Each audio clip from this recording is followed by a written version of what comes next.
Hello दोस्तों। आज के एक बहुत इम्पॉर्टेंट सेशन में मैं आपका स्वागत करता हूं। क्वेश्चन आंसर का अपना सेशन आज का है। इंडियन नॉलेज सिस्टम, ये जो सिलेबस हम पढ़ रहे हैं, तो इसका क्वेश्चन आंसर और कई सारे क्वेश्चंस स्टूडेंट्स को है। उन क्वेश्चंस के आन्सर देने का प्रयास आज मैं करने वाला हूं। प्रश्न तुम्ही पाठवलेले आहेत, व्हॉट्सॲपवर आहेत, त्याची उत्तरं देण्याचा आपण प्रयत्न करूयात। पहिला प्रश्न एक आपण समजून घेतलं पाहिजे की आता सगळे विषय जे आहेत ना ते 4 फॅकल्टीमध्ये डिस्ट्रीब्यूट झालेले आहेत. कोणत्या कोणत्या आहेत? एक आहे ह्युमॅनिटीज, दुसरा आहे सायन्स अँड टेक्नॉलॉजी, तिसरा आहे कॉमर्स अँड मॅनेजमेंट आणि चौथा आहे इंटर डिसिप्लिनरी स्टडीज. आता याच्यामध्ये जे वेगवेगळे विषय आहेत ना त्याच्यामध्ये जसं आपण ह्युमॅनिटीजपासून सुरुवात करू. ह्युमॅनिटीजमध्ये जसं लँग्वेजेस आहेत, इंग्लिश, मराठी, संस्कृत, हिंदी, उर्दू, या सगळ्या भाषा.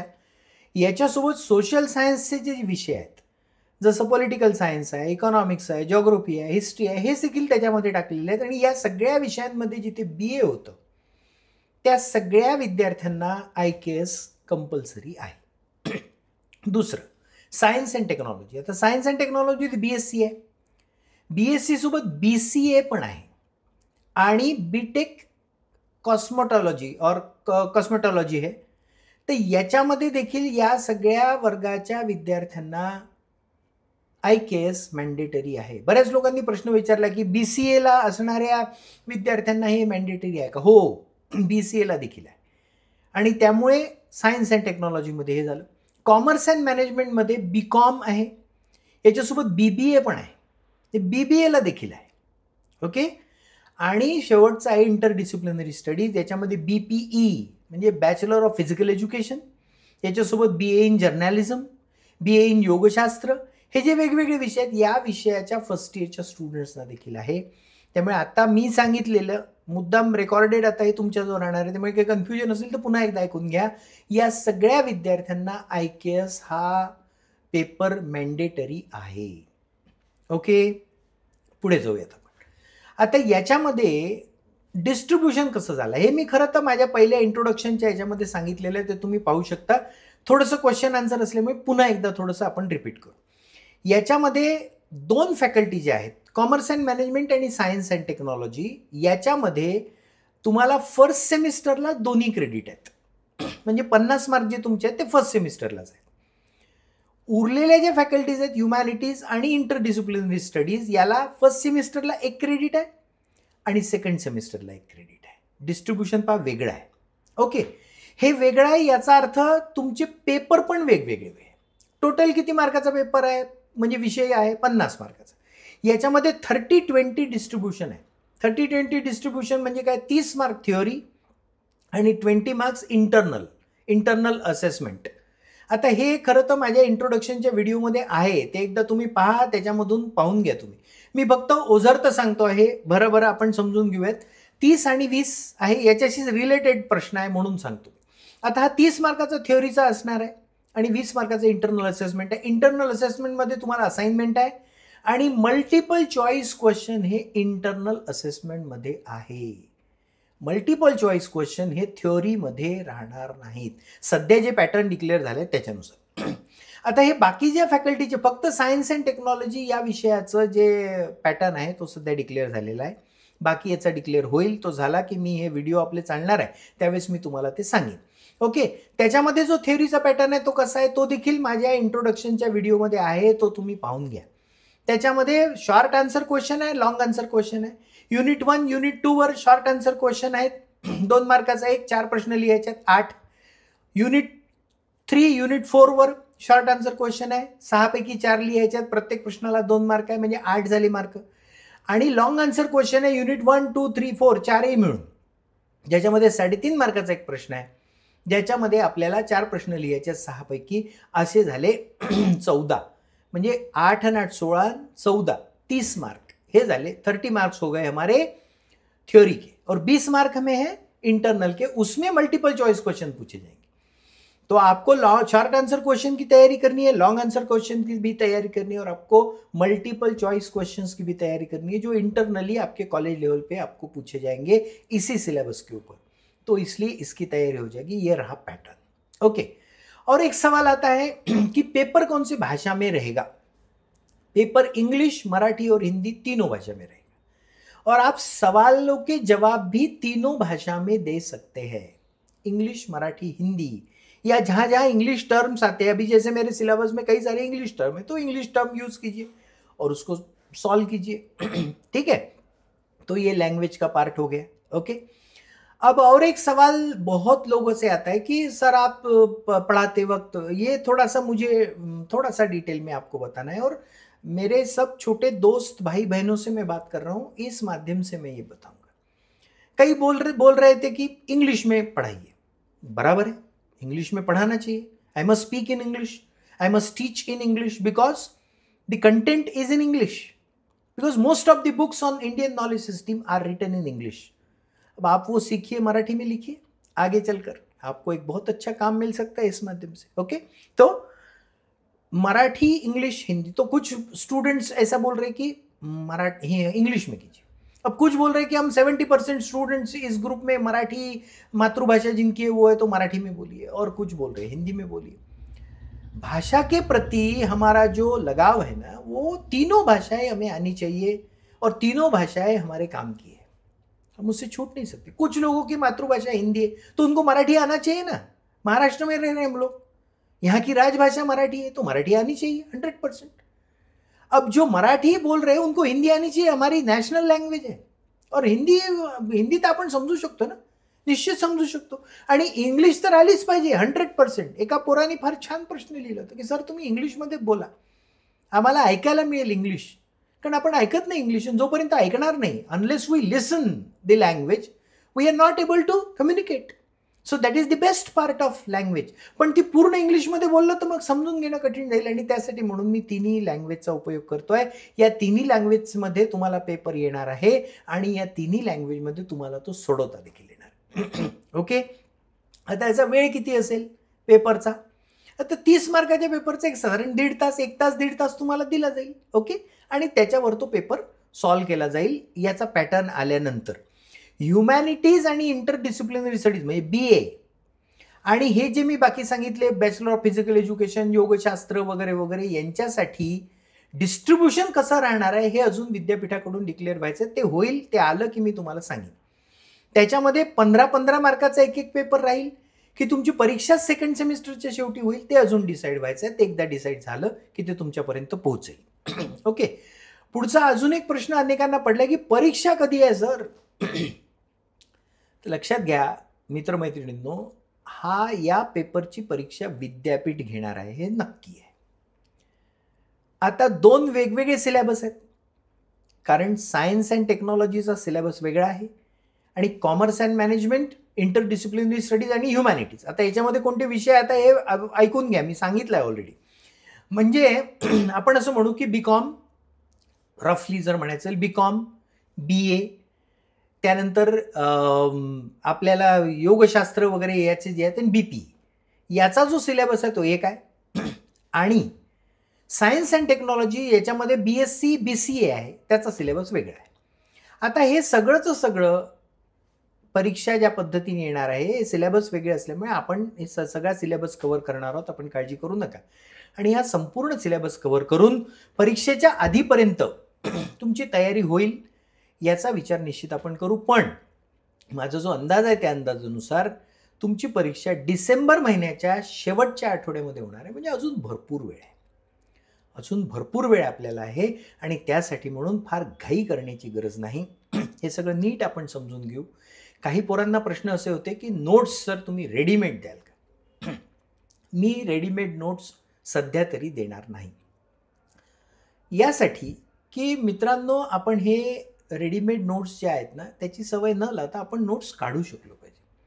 आपण स्वतः नोट्स आपल्याला काढता आले पाहिजे, आणि ते सोपं आहे, काही कठीण नाही आहे। ते हळूहळू वाचता येतं। व्हिडिओ ऑलरेडी तुमच्याजवळ राहणार आहे, त्यामुळे तुम्ही पॉज करून देखील नोट्स बनवू शकता। आणि त्याच पोरांनी मग, म्हणजे माझा तो भाऊ मोठा छान पोरगा आहे, तो त्या पोरांनी मग स्वतःच असं लिहिलं की हो सर बरोबर आहे, नोट्स काढताना आमच्या ते लक्षात येतं. सगळंच रेडीमेड कशाला ना, काही गोष्टी आपणही तयार करू आणि त्यासाठी म्हणून आपल्या नोट्स आपण तयार करा.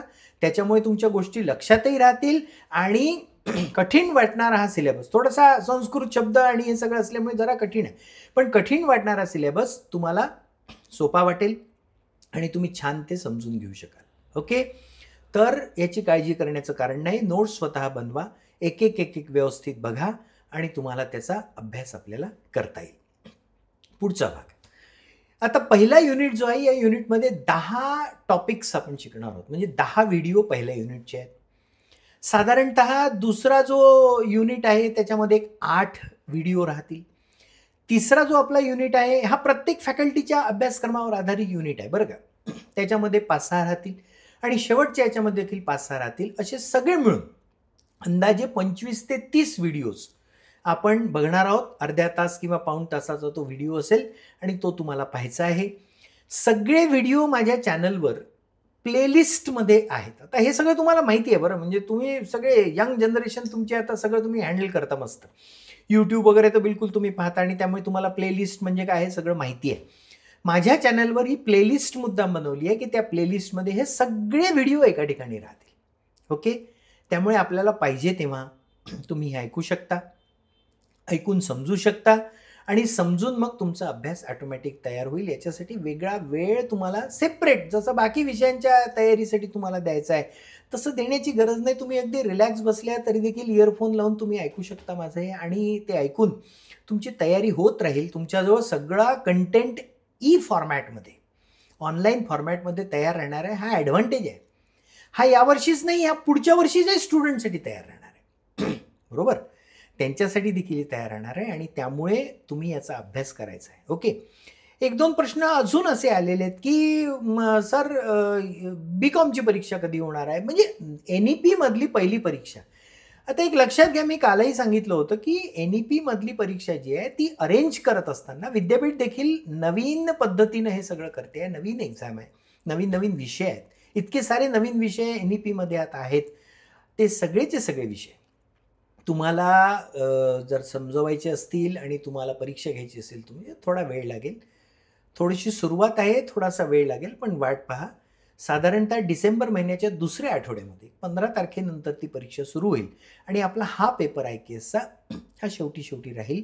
त्यामुळे आपल्याला भरपूर वेळ मिळणार आहे आणि त्यासाठीच म्हणून आपण आता पुढे जे जाणार आहोत ना, थोडं स्लो डाऊन करणार आहोत आपण, कारण तुम्हाला रिव्हिजनला देखील वेळ मिळाली पाहिजे. आपण एका पाठोपाठ एक जर व्हिडिओ यायला लागले तर तुम्हालाही असं वाटेल की आता हे किती वाचायचं आणि काय वाचायचं, कारण तसं हे सिलेबस बल्की आहे पण छान आहे, अतिशय कामाचं आहे आणि म्हणून आपल्याला हे सगळं हळूहळू बघायचं आहे आणि म्हणून थोडा स्पीड आपण कमी करणार आहोत याचा. पण तुमच्या परीक्षेच्या आधीपर्यंत सिलेबस होईल, सफिशियंट वेळ पण मिळेल अभ्यासाला आणि जेव्हा पाहिजे तेव्हा तुम्ही आपला अर्धा तासाचा व्हिडिओ पाहून घेतला किंवा ऐकून घेतलं तर तुम्हाला त्याचा अभ्यास करता येईल आणि चांगल्या पद्धतीने तुम्ही ह्या पेपरचा अभ्यास कराल आणि पेपर देखील सोडवू शकाल. साधारणतः माझ्याकडे एवढे प्रश्न आलेले आहेत ज्या प्रश्नाचं उत्तर देण्याचा मी प्रयत्न केलेला आहे. अजूनही काही प्रश्न आले तर मी इंडिव्हिज्युअली रिस्पॉन्ड करतो आहे, म्हणजे मी प्रयत्न करतो आहे की माझ्या सगळ्या विद्यार्थी बंधू भगिनींसोबत मित्रमैत्रिणींसोबत कनेक्ट राहिलं पाहिजे आणि म्हणून मी माझ्या यूट्यूबवर आलेले प्रश्न असतील त्याचे उत्तर देण्याचा प्रयत्न करतो आहे. त्यानंतर व्हॉट्सॲपवर आलेले प्रश्न असतील त्याचे उत्तर देण्याचा प्रयत्न करतो आहे. माझी तुम्हाला सांगणं हेच आहे, मोठा भाऊ आहे मी, तुमचा मित्र आहे, त्यामुळे रिक्वेस्ट नाही करणार, मी तुम्हाला सांगणं हे आहे की प्रश्न मनात आला तर तो जरूर विचारा. माझे सगळे सोशल नेटवर्किंग प्लॅटफॉर्म तुमच्यासाठी उपलब्ध आहेत, पण विशेषतः यूट्यूब आणि व्हॉट्सॲपवर माझा व्हॉट्सॲप नंबर दिला आहे मी तुम्हाला, त्याच्यावर प्रश्न विचारा, त्याची उत्तरं देण्याचा मी प्रयत्न करीन. साधारण आत्तापर्यंत आलेले सगळे प्रश्न आपण या ठिकाणी आजच्या या सेशनमध्ये घेण्याचा प्रयत्न केला. अजूनही काही प्रश्न असतील तर ते देखील आपण निश्चित घेऊ, त्याचे उत्तरं मिळतील आणि आता अजून छान विषय सिलेबसमध्ये तुमच्यापर्यंत पोहोचणार आहेत. त्यामुळे जास्तीत जास्त आपल्या मित्रमैत्रिणींपर्यंत हा विषय पोहोचवा. कॉलेज सुरू झाल्यानंतर मित्रमैत्रिणींना सांगा, ग्रुपमध्ये पहा आणि याचा छान अभ्यास करून एक नवीन विषय छान तुमच्यापर्यंत पोहोचेल. हे चॅनलच मुळात तुमच्यासाठी सुरू करण्यात आलेलं आहे. या NEP मध्ये असणारे असे अनेक विषय, जसा व्हॅल्यू एज्युकेशनचा पुढे विषय आहे किंवा स्किल बेस्ड काही छान विषय आहेत, हे सगळे विषय या माध्यमातून तुमच्यापर्यंत पोहोचवण्याचा माझा प्रयत्न असणार आहे. कारण सोप्या आणि चांगल्या पद्धतीने तुमच्यापर्यंत हे पोचावं ही या चॅनलच्या सुरुवात करण्यामागची भावना आहे. तुम्ही सगळ्यांनी जास्तीत जास्त लोकांनी, आपण काही पर्सनॅलिटी डेव्हलपमेंटचे देखील सेशन, एका मुलाने विचारलं की सर तुम्ही अजून कोणते कोणते विषय घेणार आहात, तर माझ्याकडे पर्सनॅलिटी डेव्हलपमेंटचे खूप छान छान, सॉफ्ट स्किलचे खूप छान छान व्हिडिओज आणि त्याचे सगळे पॉवर पॉईंट प्रेझेंटेशन्स तयार आहेत. त्यामुळे ते देखील आपण हे सगळं आटोपलं की घेऊयात. एकंदरीत तुमच्या डेव्हलपमेंट आणि जी NEP नॅशनल एज्युकेशन पॉलिसीच्या माध्यमातून अपेक्षित आहे, मग सॉफ्ट स्किलमध्ये कम्युनिकेशन स्किल्स असेल, इंग्लिश कम्युनिकेशन स्किल्स असेल, लीडरशिप डेव्हलपमेंट असेल, टाईम मॅनेजमेंट असेल, पॉझिटिव्ह ॲटिट्यूड असेल, माझा एक स्ट्रेस मॅनेजमेंटचा संपूर्ण कोर्स तयार आहे. तो कोर्स देखील आपण घेऊयात की स्ट्रेस मॅनेजमेंट, ताण येतो ना आपल्यावर, वेगवेगळ्या गोष्टीचा ताण येतो, मग तो ताण नियोजन कसं करायचं, त्याची मेथड आहे. आणि ती मेथॉडिकली आपण ते सगळं समजून घेऊ शकतो की जो आपल्यालाच नाही आपल्या पेरेंट्सना देखील कामात येऊ शकतो. अशा पद्धतीचे ते व्हिडिओज आहेत, ते देखील आपण येणाऱ्या काळात घेणार आहोत. आणि त्यासाठी म्हणून महत्त्वाचं काय आहे, तुम्ही चॅनल सबस्क्राईब केलेलं असेल, ते जर सबस्क्राईब केलं असेल आणि इन्स्टा तुम्ही खूप जास्त वापरता, त्यामुळे इन्स्टावर फॉलो करा, जेणेकरून माझ्या ज्या रील्स आहेत किंवा याच्या संबंधीची माहिती आहे ही सगळी त्याच्यावर तुम्हाला मिळत राहील. अशा पद्धतीने आपण कनेक्टेड राहू. सगळे प्रश्न जवळपास माझ्याकडे जेवढे आले होते तेवढे मी सांगण्याचा प्रयत्न केला. काही गोष्टी इंट्रोडक्शनमध्ये दिलेल्या आहेत त्या बघा, म्हणजे प्रश्न विचारताना आपण ऑलरेडी सांगितलेलं आहे का हे बघून घेत चला, म्हणजे ते सांगितलेलं असेल तर पुन्हा तेवढा वेळ आपला वाचेल. त्यामुळे ऑल द बेस्ट. आज 4 टॉपिक आपले पूर्ण झालेले आहेत. आपल्याला भरपूर प्रवास आहे आपला छान, पण खूप छान विषय याच्यामध्ये येणार आहेत आणि आपण एनरिच होणार आहोत. बेसिकली महत्त्वाचा भाग काय आहे मित्रमैत्रिणींनो, आपण एनरिच होणार आहोत, आपल्याला नॉलेज मिळणार आहे. आणि हे नॉलेज आपण वाचत नाही किंवा आपल्या वाचण्यात येत नाही, हे या पद्धतीनंच आपल्याला छान समजू शकतं. त्यामुळे त्या पद्धतीच्या माध्यमातून आपण हे सगळं समजून घेण्याचा प्रयत्न कराल. खूप इंटरेस्टिंग गोष्टी येणार आहेत पुढे, म्हणजे इव्हन सायन्स अँड टेक्नॉलॉजीच्या आधारावर असणाऱ्या याच्यामध्ये देखील अद्भुत, म्हणजे आपल्याला आश्चर्य वाटेल की आपल्या भारतामध्ये हे सगळं होतं जे जगाने स्वीकारलं. याचा आनंद आपल्याला मिळणार आहे आणि एक एम्पावर्ड झाल्याचं फिलिंग आपल्याला या विषयाच्या माध्यमातून येतं. म्हणूनच हा विषय आणि असे सगळे विषय NEPमध्ये तुम्हाला देण्यात आलेले आहेत. तुम्हा सगळ्यांचं मी अभिनंदन करतो की या सगळ्या नॉलेज प्रोसेस जी आहे त्याच्यामध्ये तुम्ही जॉईन झालात. छान प्रश्न विचारत आहात आणि मनापासून सिरियसली, ते फार महत्त्वाचं आहे की आपल्याला फार सिरियसली करण्याची गरज आहे. पर्सनॅलिटी डेव्हलपमेंटच्या सेशन्समध्ये आपण बोलूयात, पण आता मुद्दाम सांगायचं की फार सिरियसली आणि पॉझिटिव्ह ॲटिट्यूड ठेवून हे सगळं करायला लागेल. तुमच्या आयुष्यातला हा गोल्डन पिरियड आहे. जसं आपण असं म्हणतो ना की एन्शियंट इंडियन नॉलेज सिस्टीममधला गोल्डन पिरियड होता, तो आपल्या भारताचं वैभव होतं ते सगळं, तसा हा तुमच्या आयुष्यातला देखील गोल्डन पिरियड आहे. आणि या गोल्डन प्रोसेसमधले तुम्ही पहिले विद्यार्थी आहात. ओके, त्यामुळे हे सगळं तुमच्या पद्धतीने होईल. तुम्हाला इंटरनलची पण तयारी करायची आहे. ते इंटरनल घेतलं जाईल. आता कॉलेज सुरू झाल्यानंतर तुमचे प्राध्यापक तुम्हाला इंटरनल करून घेतील. तुम्हाला मल्टिपल चॉईस क्वेश्चन्स होतील. प्रोजेक्ट दिला जाईल, तो प्रोजेक्ट सॉल्व करा. काही इंटरनलचे सिस्टीम आणि स्कीम आपण देखील डिस्कस करू आणि या माध्यमातून या विषयाची सगळी तयारी, 20 मार्काचं इंटरनल तुम्हाला करायचं आहे आणि बाकी परीक्षा तुमची विद्यापीठ घेणार आहे. त्यामुळे माझ्यासोबत राहा आणि खूप छान हा विषय आपण सगळे मिळून मस्त एन्जॉय करू. कारण शेवटी आजच्या सेशनमध्ये जे मी बोललो आणि जे मी आधीच्या सेशनमध्येही बोलत आलेलो आहे, एन्जॉय करता आलं पाहिजे, आपल्याला आनंद मिळाला पाहिजे, अभ्यासाचा स्ट्रेस येता कामा नये, तसा स्ट्रेस न येऊ देता आपण हे सगळं छान समजून घेऊया. Okay, so all the best. तुमचे प्रश्न उत्तराचं आपण सेशन संपलेलं आहे. एक महत्त्वाची सूचना तुम्हाला याच्या माध्यमातून देतो की पुढच्या आठवड्यामध्ये आपण आता जरा स्लो डाऊन करतो आहे, तर अगदी स्लो डाऊन थोडंसं होणार आहे. त्यामुळे आपले पुढचे जे व्हिडिओ आहेत, म्हणजे पुढच्या आठवड्यात आपल्याला 2 व्हिडिओ पाहिजेत फक्त. ओके, 2 व्हिडिओ, एक 19 तारखेला आणि एक 22 तारखेला. कॅलेंडर माझ्यासमोर आहे. 19 आणि 22 अशा 2 दिवशी आपण व्हिडिओ बघणार आहोत आणि 2च व्हिडिओ पाहिजेत. त्यानंतर पुन्हा थोडासा स्पीड आपण वाढवू, थोडा स्पीड कमी करूयात. आतापर्यंतची जी व्हिडिओ आहेत ते पण बघा पुन्हा एकदा.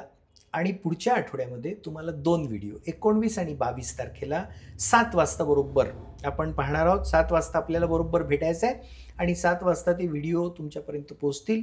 आणि आपण त्याचा अभ्यास करूयात. ओके. त्यानंतर पुन्हा पुढच्या आठवड्यामध्ये थोडासा स्पीड आपण वाढवूया. गाडी चालताना कशी कधी हळू चालते, कधी वेगात चालते, तर थोडंसं आता हळू चालू गाडी आपली. पण आपलं सिलेबस निश्चित पूर्ण होईल, काळजी करू नका. मी तुमच्यासोबत आहे आणि सगळे व्हिडिओ या चॅनलवर तुम्हाला उपलब्ध राहणार आहेत. ओके. सो पुढच्या आठवड्यामध्ये आता आपण भेटणार आहोत 19 तारखेला 7 वाजता आणि त्यानंतर 22 तारखेला 7 वाजता तुम्हाला बरोबर पुढचे टॉपिक्स जे आहेत ते अभ्यासायचे आहेत आणि त्या दृष्टिकोनातून आपली तयारी आपल्याला करायची. ओके. त्यानंतर मग आपण एकदम 25 तारखेला भेटू आणि 25ला पुन्हा आपलं लाईव्ह सेशन सुरू होईल. त्यानंतरच्या सूचना मी तेव्हा तुम्हाला देईन. ठीक आहे. त्यामुळे टेक केअर, चांगला अभ्यास करा आणि मस्त स्वतःला सक्षम करण्याच्या दृष्टीने पाऊल पुढे टाका. Thank you so much. भेटूयात. Bye bye. Take care.